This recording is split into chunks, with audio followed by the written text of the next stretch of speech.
ሰላም ጤና ይስጥልን የተከበራችሁ የቱዴይ መረጃ ቤተሰቦቻችን በያላችሁበት የዓለም ክፍል ሁሉ ሰላም ጤና ፍቅር እንዲበዛላችሁ እየተመኘው አሁንም እንዲሁ ከሀገር ውስጥና ከመላው ዓለም የተሰሙትን እጅግ ሊደመጡ የሚገባቸውን ወሳኝ እንዲሁም ሰበር የሆኑ መረጃዎችን በማጠናቀር ወደ እናንተ ይዤ ብቅ ብያለሁ።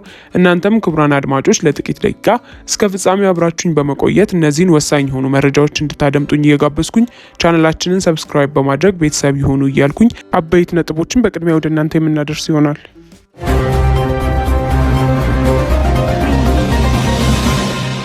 በአማራ ክልል በደብረ ታቦር 13 ሰዓታትን የፈጀው ውጊያ ሲያከናውኑ ስለመዋላቸው የፋኖ ኃይሎች ገለጹ።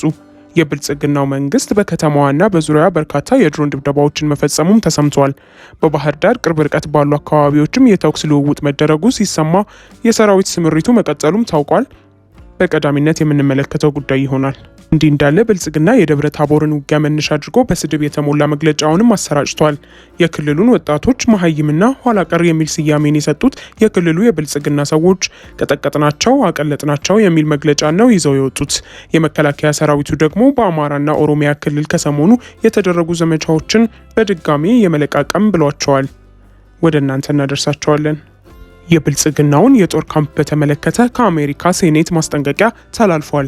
ጠቅላይ ሚኒስትር አብይ አህመድ ደግሞ ከሳውዲ አረቢያ ባለስልጣናት ጋር ተገናኝተውም ተነጋግረዋል። ይህ የሆነው ከአፍሪካ ህብረት ስብሰባ በፊት ኢትዮጵያ ለተባበሩት አረብ ኤምሬቶች የሱዳን ሚሊሻ ካምፕ ገነባች የሚለው ጉዳይ ዓለም አቀፋዊ መነጋገሪያ በሆነ ማግስት ነው። መረጃችንን ተጨማሪ ያለው ይዘናል። አገዛዙ የእስርና ስወራ ተግባሩን ቀጥሎ በቀጣይነትም የእስር ዝርዝር አዘጋጅቶ መንቀሳቀስ መጀመሩም ታወቀ። ከሰሞነኛው እስር ጋር በተያያዘ አስሯቸው የነበሩት ፖለቲከኛም በተፈጠረበት ጫና ምክንያት መልሶ መፍታቱንም ተሰምተዋል። ሌላኛው መረጃችን ነው።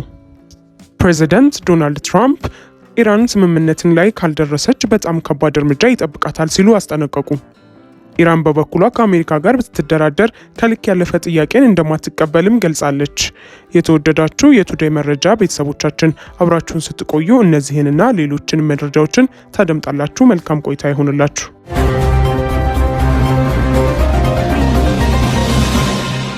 በአማራ ክልል ደብረ ታቦር 13 ሰዓታትን የፈጀ ውጊያ ሲያከናውኑ መዋላቸውን የፋኖ ኃይሎች ገለጹ።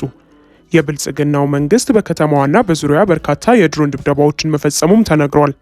በባህር ዳር አቅራቢያ ባሉ ቦታዎች ላይ ደግሞ የተኩስ ልውውጥ ስለመከናወኑና የሰራዊት ስምሪቱን ስለመቀጠሉም ተገልጿል።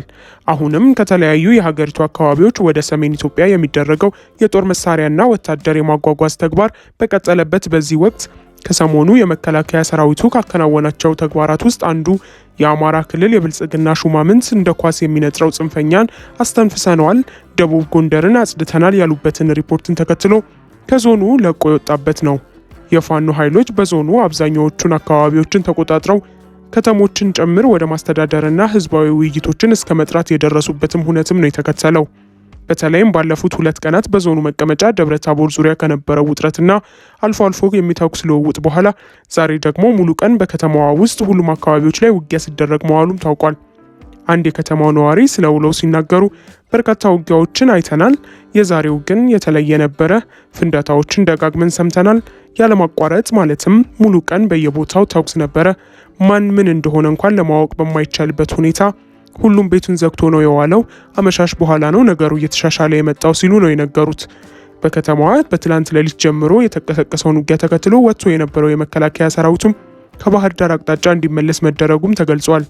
በከተማዋ የነበረው ውጊያን ተከትሎ የተቃጠሉ የመንግስት አንዳንድ ጽህፈት ቤቶች መኖራቸው ሲሰማ አንድ እስር ቤትም ተሰብሮም ታስረው የነበሩ ወጣቶች እንዲወጡ ስለመደረጋቸውም የአካባቢው ምንጮች አስረድተዋል። ከባህር ዳር አቅጣጫ ወደ ከተማዋ በመጓጓዝ ላይ የነበሩ እናም በበርካታ ተሽከርካሪዎች የተጫኑ የመከላከያ ሰራዊት አባላት ላይ አለም በር ተብሎ በሚጠሩ አካባቢ የፋኖ ኃይሎች የደፈጣ ጥቃትን ከፍተው ከፍ ያለ ጉዳት መድረሱም ታውቋል። የቀጠናው ዕለታዊ ውጊያ መገለጫ የሚሆኑበት በተከታታይ የድሮን ድብደባው ሲሆን የፋኖ ኃይሎች ባወጡት ሪፖርት በደብረ ታቦር ከተማና በዙሪያዋ ባሉ ከ10 በላይ በሚሆኑ ቦታዎች ላይ የድሮን ጥቃት መፈጸሙንም ይገልጻሉ። እነዚህ ጥቃቶች ደግሞ የህዝብ መገልገያና መሰረተ ልማቶችን ያወደሙ ናቸውም ሲሉም ያክላሉ። ወይብላ ማርያም አየር ማረፊያው አካባቢ፣ ቄራ ኡራኤል ቤተክርስቲያን አካባቢም ወርቄ መንደርን ጨምሮ በሌሎችም ስፍራዎች የብልጽግናው አገዛዝ ለዓመታት በክልሉ በገጠራማ አካባቢዎች ሲያደርጉ የነበረውን የአየር ጥቃት ወደ ከተማ አስገብቶ ስለማድረሱም ተሰምተዋል። የፋኖ ኃይሎች በከተማዋና በዙሪያዋ ሲያደርጉት የዋሉትን ውጊያ 13 ሰዓታትን የፈጀ ስለመሆኑ ነው የገለጹት። በጥቅሉ በደቡብ ጎንደር መቀመጫ የነበረውን ውጊያ ተከትሎ የደረሰው ሰብአዊና ቁሳዊ ጉዳትም በውል ለማወቅ ግን እንቅስቃሴዎች ዝግ ሆኖ መዋላቸውን ተከትሎ አዳጋችም አድርጎታል። አመሻሹን ጀምሮ ደግሞ ተኩስ መቆሙንና አንጻራዊ መረጋጋት መኖሩን የሚገልጹት ነዋሪዎቹ ሁኔታው ሊለወጥ የሚችል በመሆኑ ስጋት እንዳለባቸውም ያስረዳሉ። አሁንም ከባህር ዳር በጎንደር ቀጠና ወደ ወሎ የሚወስደው መንገድን ጨምሮ አውራ መንገዶቹም እንደተዘጉ ናቸው። ይህ የጸጥታ ቀውስ የክልሉ ርዕሰ መዲና ባህር ዳርም ስጋት የፈጠረ ሆኗል የሚሉት የአካባቢው ምንጮች የፋኖ ኃይሎች ከባህር ዳር ዙሪያ ወዳሉ እንደ ሐሙሲት፣ አንዳሳ፣ ዳህና ማርያምና ሌሎችም መንደሮች መግባታቸውን ተከትሎ የተፈጠረ መሆኑንም አንስተዋል።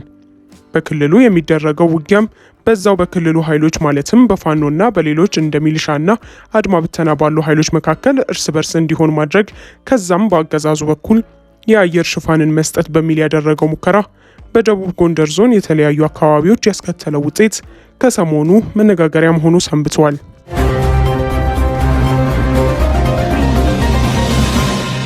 በእንዲህ እንዳለም ብልጽግና የደብረ ታቦርን ውጊያ መነሻ አድርጎ በስድብ የተሞላ መግለጫውንም አሰራጭቷል። የክልሉ ወጣቶችን መሀይምና ኋላ ቀር የሚል ስያሜ የሰጡት የክልሉ ብልጽግና ሰዎች ቀጠቀጥናቸው፣ አቀለጥናቸው የሚል መግለጫ ነው ይዘው የወጡት። የመከላከያ ሰራዊቱ ደግሞ በአማራና በኦሮሚያ ክልል ከሰሞኑ የተደረጉትን ውጊያዎችን በድጋሚ የመለቃቀም ብሏቸዋል። የአማራ ክልል የብልጽግና ተላላኪ ባለስልጣናት መግለጫዎች አሳዛኝ ይዘት ያላቸውም ሆነዋል። የአማራ ሕዝብን በሙሉ ተላላኪ ብለው ፈርጀው ለመናገር ወደ ኋላ ያሉ አይደሉምና የሚያቀርቡት አሁናዊ ማብራሪያ እንግዳ ባይሆንም ቅሉ ለክልሉ ቀውስ ሁነኛ መፍትሄ ከመፈለግ ይልቅ ወጣቶችን ማንቋሸሽ ላይም ተጠምደዋል። ጫካ የወጡ እነዚህ ወጣቶች ቢያንስ ለክብራቸው የሚመጥን ድርድር እንኳን ተደርጎ የክልሉ ቀውስ መፍትሄ እንዲመጣም በ4 ኪሎ ላኪዎቻቸው ላይ ተጽዕኖን ከማሳደር ይልቅ ያለቆቻቸውን ስድቦች ተቀብለው ሲያስተጋቡም ነው የሚስተዋሉት። ዛሬ የክልሉ ብልጽግና የጸጥታ ቢሮ ያወጣው መግለጫም ይህንኑ የሚያሳይ ነው። ጠቅላይ ሚኒስትሩ ከጥቂት ቀናት በፊት እጅ መስጠት ፋሽን አመጣንባቸው ብለው ሲሳለቁ፣ ከጥቂት ወራት በፊት ደግሞ በአማራ ክልል መሳሪያ ያነሱ ወጣቶችን የድንቁርና ጌቶችና ኋላ ቀሮች በማለትም ሲያናንቁም ተሰምተው ነበረ። ዛሬም የክልሉ ብልጽግና ይህንን ተከትሎ ኋላ ቀሩና መሀይሙ ቡድን ከፍተኛ የማንነት ቀውስ ያጋጠመው የፋኖ ኃይል ጋር በደብረ ታቦር ስንዋጋ ዋልንም ብለዋል። ጽንፈኛው ኃይል በሌሎች የክልሉ አካባቢዎች እንዳደረገው ደብረ ታቦር ከተማ ላይ ተመሳሳይ ድርጊትን ለመፈጸም ዘው ብሎ ገብቶ መውጫቶ ከዛው እንደ ግቤ ቀልጦ ቀርቷል። በአሁኑ ሰዓት በርካታ አስክሬንና ቁስለኛ እየጎተተ መፈርጠጥም ጀምሯልም ይላል የክልሉ የብልጽግና ሰዎች ያሰፈሩት መግለጫ። ወያኔና ሻዕቢያን ለማስደሰት የሚሰራ የወጣት ስብስብ ነው የሚለው መግለጫቸው ጽንፈኛው ተቀጠቀጠ፣ ደብረ ታቦር ውስጥ ተወቀጠ የሚሉ ቃላትን ተጠቅሞ አሳዛኝ ሀተታውንም ያቀርባል። ጽንፈኛው ሸለቆ ውስጥ ተደብቋል፣ አብቅቶለታል፣ እጅ ሰጥቷል ሲሉ የነበሩ የክልሉ ብልጽግና ሰዎች ናቸው እንግዲህ አሁን የዞን ዋና ከተማ በሆነችው ደብረ ታቦር ከተማ ውስጥ ስንዋጋ ዋልን የሚሉት።